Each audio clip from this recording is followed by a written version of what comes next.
షర్మిల జగన్ని కలిసి తన కొడుకు వివాహానికి రమ్మనమని శుభలేఖ ఇచ్చి వచ్చిన తర్వాత మీడియా అంటే ముందు ఒకసారి గన్నవరం ఎయిర్పోర్ట్లో ప్రశ్నించింది, ఆ తర్వాత మళ్ళీ ప్రశ్నించినప్పుడు ఆమె ఏమందో ఒకసారి విందాం.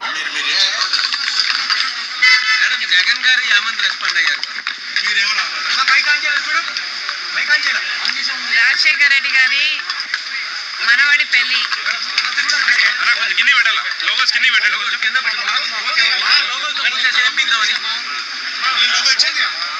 పెళ్లికి రమ్మని జగన్మోహన్ రెడ్డి గారిని ఆహ్వానించడం జరిగింది.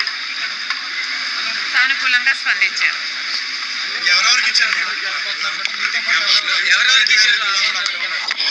ఇంకా ఎవరికి ఇవ్వలేదు. మిగతా వాళ్ళందరికీ కూడా మొదలు పెట్టడం జరుగుతుంది.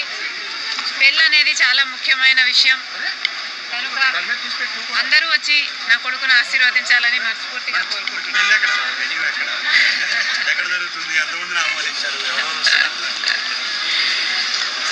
ఎందుకు లేవు అంత డీటెయిల్స్.